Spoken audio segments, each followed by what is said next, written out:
दोस्तों, कोटा शिक्षा की काशी। हर साल लाखों स्टूडेंट्स यहाँ एक सपना लेकर आते हैं, आईआईटी या डॉक्टर बनने का। माँ बाप अपनी सारी जमा पूंजी लगा देते हैं और बच्चे अपनी पूरी जवानी। लेकिन इस शोर शराबे और कंपटीशन के बीच कोटा की गलियों में कुछ ऐसे कमरे भी हैं जो स्टूडेंट्स की नींद नहीं बल्कि उनकी सांसें छीन लेते हैं। हॉस्टल की वो तंग गलियां, वो पुरानी बिल्डिंग्स और छत पर घूमते वो पंखे जो कभी हवा देते हैं तो कभी मौत। आज की कहानी राधा कृष्णा रेजिडेंसी के रूम नंबर 208 की है। एक ऐसा कमरा जहां रहने वाला स्टूडेंट आरव फिजिक्स के फॉर्मूलाज में नहीं बल्कि अपनी ही लिखावट के एक खौफनाक चक्रव्यूह में फंस गया। आरव पढ़ाई में होशियार था, उसका रूटीन सेट था। सुबह कोचिंग, दोपहर को रेस्ट और रात भर सेल्फ स्टडी। रूम 208 उसे सस्ता मिला था क्योंकि वार्डन का कहना था कि पिछला लड़का कोर्स बीच में छोड़कर चला गया था। कमरा थोड़ा अजीब था, दीवारें ग्रे थीं और छत पर लगा पंखा काफी नीचे लटका हुआ था। इतना नीचे कि अगर आरव बेड पर खड़ा हो जाए तो उसका सर पंखे से टकरा सकता था। एक रात करीब 11:30 बजे आरव H.C. वर्मा की किताब सॉल्व कर रहा था। रोटेशनल मैकेनिक्स का चैप्टर था। जब उसने पेज पलटा तो पेज के किनारे पर मार्जिन में कुछ लिखा हुआ था, पेंसिल से लिखा हुआ नोट। रात के 3 बजे पंखे की तरफ मत देखना। आरव रुका। उसने सोचा किसी पुराने स्टूडेंट ने मजाक किया होगा, लेकिन जब उसने हैंडराइटिंग पर ध्यान दिया तो उसका दिमाग सुन्न पड़ गया। वो हैंडराइटिंग बिल्कुल आरव की अपनी थी। आर का कर्व, एम का शार्प पॉइंट, सब कुछ वैसा ही था जैसा आरव लिखता था। इवन पेंसिल का शेड भी वही था जो आरव अभी यूज कर रहा था। ये मैंने कब लिखा? आरव बड़बड़ाया। उसने सोचा शायद नींद में लिख दिया हो। स्ट्रेस में स्टूडेंट्स अक्सर अजीब चीजें करते हैं। उसने रबर उठाया और उस नोट को मिटा दिया। फोकस आरव, फोकस, उसने खुद को समझाया और पढ़ने लगा। लेकिन ठीक 3 बजे कमरे का माहौल बदल गया। घड़ी की टिक टिक अचानक तेज लगने लगी। आरव की आंखें भारी होने लगी थीं। सन्नाटे में उसे एक आवाज सुनाई दी, कर्र कर्र कर्र। पंखा पहले नॉर्मल चल रहा था, लेकिन अब उसमें से एक रिदमिक आवाज आ रही थी, जैसे कोई उसके ब्लेड पर नाखून रगड़ रहा हो। आरव की नजर अनायास ही ऊपर उठने लगी, लेकिन तभी उसे वो नोट याद आ गया, मत देखना। उसने अपनी गर्दन झटक ली और टेबल लैंप की रोशनी में ही देखता रहा। दिल जोर से धड़क रहा था। 5 मिनट बाद वो आवाज बंद हो गई। आरव ने राहत की सांस ली और सो गया। अगली सुबह जब वो कोचिंग से वापस आया और केमिस्ट्री की एनसीईआरटी खोली तो उसके होश उड़ गए। पेज 104 पर ऑर्गेनिक केमिस्ट्री के स्ट्रक्चर के बीच में एक और नोट लिखा था। वही पेंसिल, वही हैंडराइटिंग, आरव की हैंडराइटिंग। तुमने कल मेरी बात मानी, इसलिए तुम जिंदा हो।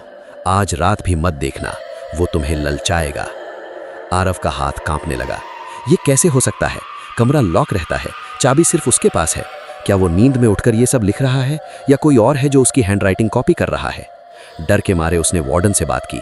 वार्डन ने बस इतना कहा, बेटा कोटा में दिमाग पर प्रेशर आ जाता है, पढ़ाई करो, ये भूत प्रेत कुछ नहीं होता। हाँ, वो पंखा पुराना है, आवाज करता होगा। उस रात आरव सोने की कोशिश कर रहा था, लेकिन नींद कहाँ आनी थी। उसने डिसाइड किया कि वो आज रात जागेगा और देखेगा कि कौन लिख रहा है। उसने अपने हाथ पैर बांधने का सोचा ताकि अगर वो स्लीप वॉक करे तो पता चल जाए, पर फिर लगा ये पागलपन है। वो बस बिस्तर पर लेट गया, चादर ओढ़कर, आंखें खुली रखकर। घड़ी में 2:59 AM हुए। कमरे का तापमान गिरने लगा, हवा ठंडी हो गई। ठीक 3 बजे पंखे की हवा काटने की आवाज, विश विश।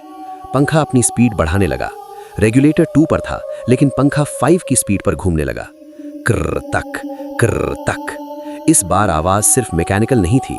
ऐसा लग रहा था पंखे के ऊपर मोटर के पास कोई बैठा है, कोई भारी चीज। आरव चादर के अंदर से सुन रहा था।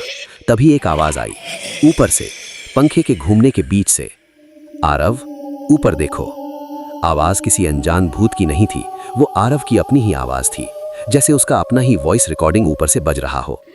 कितना घूमता है ये, देखो कितना सुंदर पैटर्न है। आरव का मन मचलने लगा।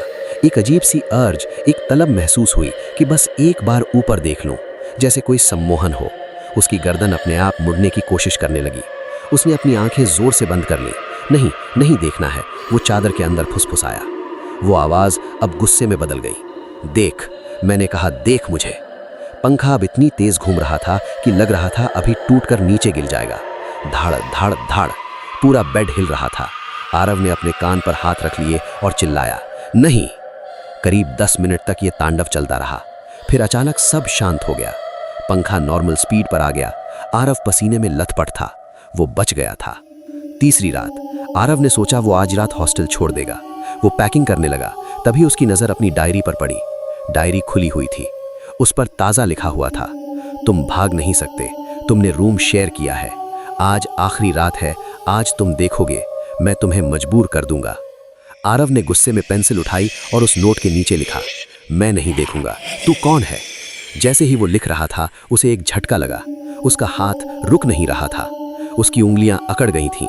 पेंसिल उसके कंट्रोल में नहीं थी। आरव का हाथ अपने आप मूव करने लगा और लिखने लगा, मैं तुम हूं जो लटकना चाहता हूं। आरव चीख कर पेंसिल फेंक दी। ये हैंडराइटिंग उसकी इसलिए थी क्योंकि वो चीज़ आरव के अंदर थी। वो रूम 208 में नहीं, आरव के दिमाग में घुस चुकी थी।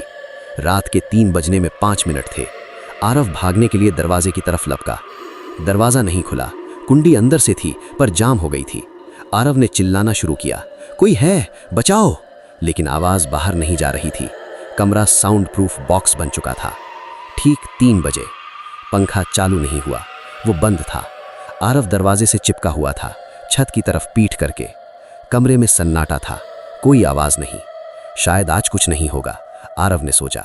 तभी उसके कान के ठीक पीछे गर्म हवा आई। मैंने कहा था ऊपर मत देखना, क्योंकि अब मैं ऊपर नहीं हूं। आरव के रोंगटे खड़े हो गए।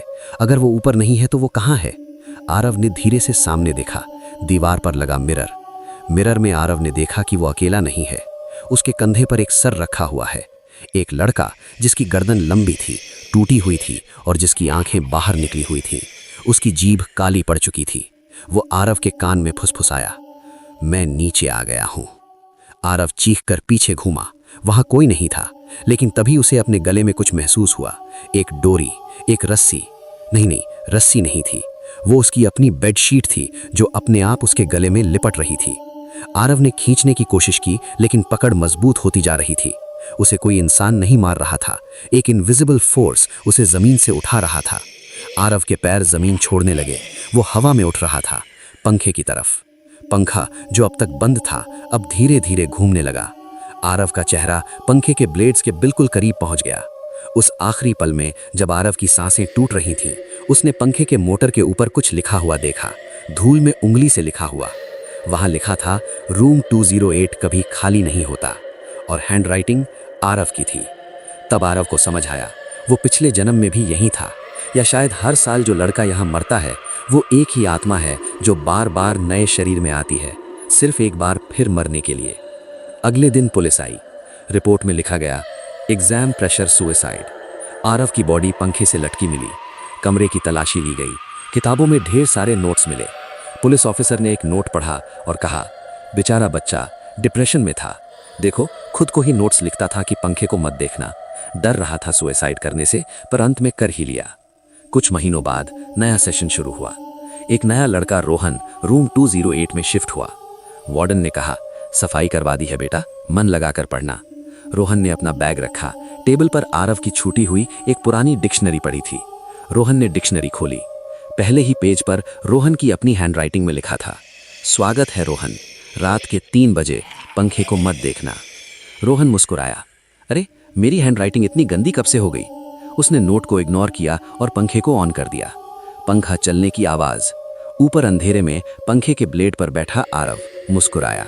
साइकिल फिर से शुरू हो गई थी। तो दोस्तों, अगर आप हॉस्टल में रहते हैं और कभी किताब में कोई ऐसा नोट मिले जो आपने लिखा तो है पर याद नहीं, तो उसे मिटाने की कोशिश मत करना।